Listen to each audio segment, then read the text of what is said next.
MM Forrester didn't open the jewel box as MM Loisel feared she would. Now you can say Matilda went to her home to return the jewel box. Now she was very fearing of that maybe Mrs. Forrester may not open the jewel box, and if she would open the jewel box, she would think, if she would perceive the substitution, she will ask some questions. Should she say? She would say something about the necklace. Would she take her for a robber? She would suppose him as a robber. She would consider her as a robber.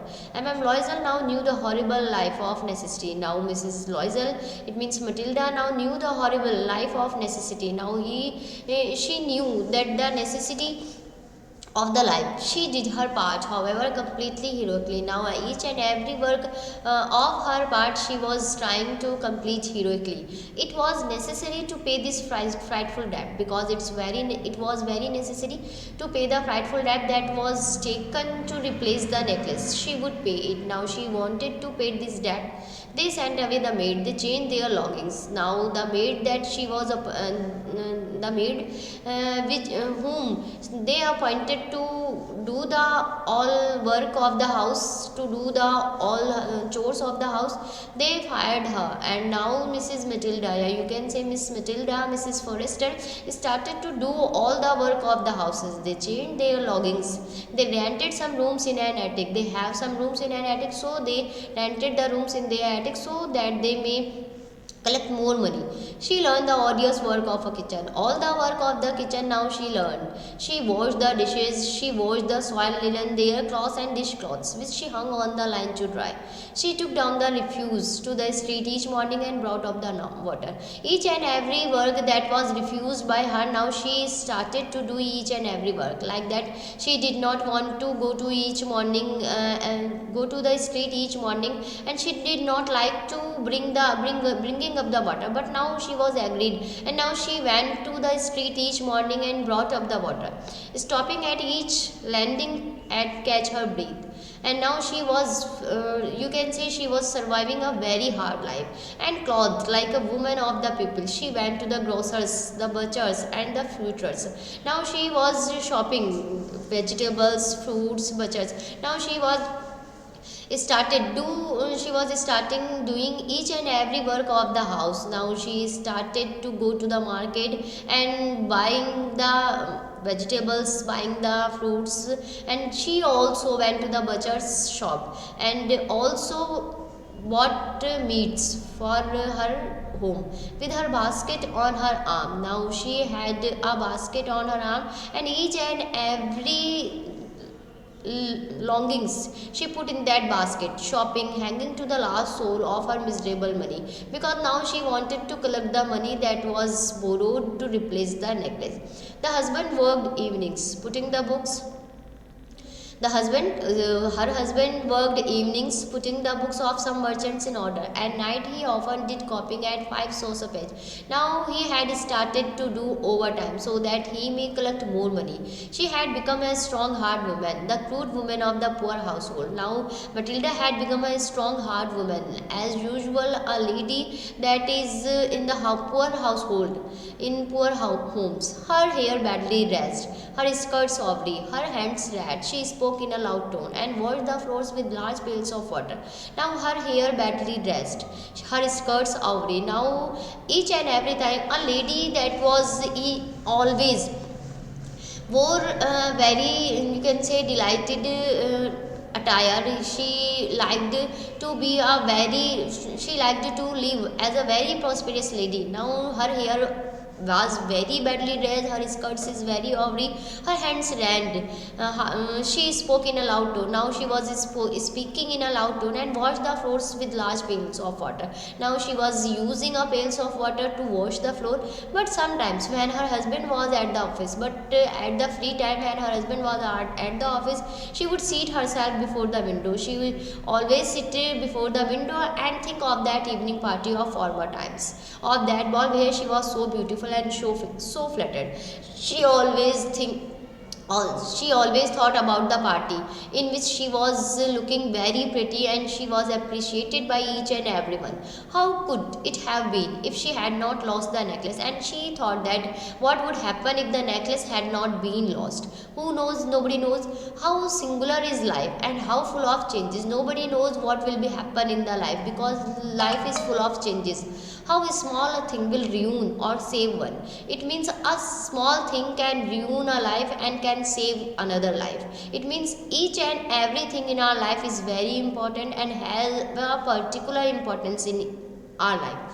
One Sunday, she was taking a walk in the Champs Elysees to rid herself of the cares of the week. Now, one day she was walking in the Champs Elysees so that she may be avoid some of the work that she always done in the house. She suddenly perceived a woman walking with a child. She saw a woman that was who was walking with a child.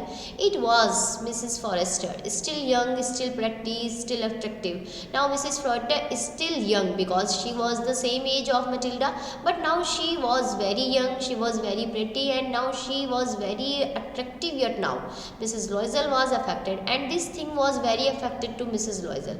Should she speak to her? Now she was trying to speak her, she was trying to tell her, she was trying to talk to her. Yes, certainly. And now that she had paid, she would tell her. Why not? Now she was trying to talk to her and she was thinking that she should tell her, she should tell her, and why not? And she was also thinking why should not talk to her.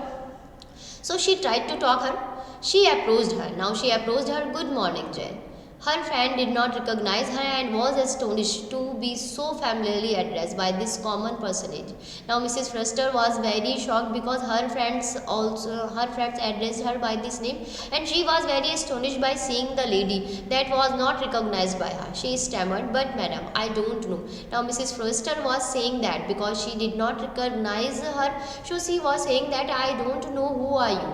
You must be mistaken. You are mistaking. I am Matilda Loisel." Now the lady, now Mrs. Forrester was saying that, "I am Matilda Loisel." Her husband uttered a cry of astonishment. Mrs. Forrester के husband भी उनके साथ है, and her husband uttered a cry of astonishment because he was very surprised to see Matilda in that condition. "Oh, my poor Matilda, how have you changed?" Now she was saying that, "How have you changed? You are looking different." "Yes, I have had some hard days since I saw you." Now she was saying that since I am passing so many hard days and some miserable ones, and all because of you. And now she was saying that all this miserable life of me only because of you. Because of me? How is that? Now Mrs. Forrester was also surprised, and he was asking her with astonishment how it would be possible. All your miserable life, it would only because of me. How it would be possible? You recall the diamond necklace that you lended me to wear the minister's ball? Yes, very well. Now she was saying that you have remembered the diamond necklace that I was borrowed to you to wear in the minister's ball? Now Mrs. Forrester was saying that, "Yes, I have. I remember. Well, I lost it, and I lost it. How is that since you returned to me?" Now Mrs. Forrester was saying that how it could be possible, because you have returned the necklace. I returned another you exactly like it. I returned you another, and it has taken us 10 years to pay. And for purchasing that necklace, I had to borrow some money. We had to borrow some money, and to return that money, we had spent 10 years to pay the debt. You can understand that it was not easy for us who have nothing, but it is finished and I am decently content. And she was saying that you can understand it was not very easy for me to pay the debt that was borrowed to purchase the necklace, to replace your necklace, and it is finished and I am decently content. So I am very content. Now Mrs. Forrester stopped short. She said, "You say that you bought a diamond necklace to replace the mine?"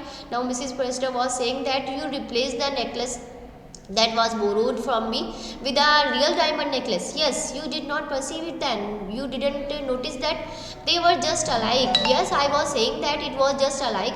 And she smiled with proud and simple joy. Now she was very smiling. She was smiling with proud, and she was saying that Mrs. Forster was touched and took both her hand as she replied, "Oh, my poor Matilda, mine were false. They were not worth over 500 francs." Now she was saying that the necklace that I was lended to you, it was not of real diamond. It was you can say it was a it was only ornamental. The necklace of that diamond was not real, they were false, and it cost was only 500 francs, and you have replaced me a necklace that have cost so many, you can say, necklace that very costly. So now she was very surprised after hearing the words Mrs. Forrester, and now Matilda was shocked after listening her words, because now she thought that in this story the writer wants to convey a message that we should satisfy with the condition, with the things that we have, and we should have longings to gain another things, to gain more things, but we should be content in what we have, we should be satisfied with what we have. So I hope students आपको समझ आया होगा कि कैसे हमारे पास जो चीज़ नहीं होती है और जब हम उसको पाने की डिज़ायर रखते हैं, तो पाने किसी भी चीज़ को पाने की डिज़ायर रखना बुरा नहीं है, लेकिन उस चीज़ को पाने के लिए हमें किसी से उधार लेना या अपनी लाइफ को एक मिजरेबल कंडीशन में डालना, ये बहुत ही एक रिस्की काम है जो मटिल्डा ने इस स्टोरी में किया, और अपनी उस रिस्क की वजह से उसने कितनी एक मिजरेबल लाइफ स्पेंड की. I hope you understand it.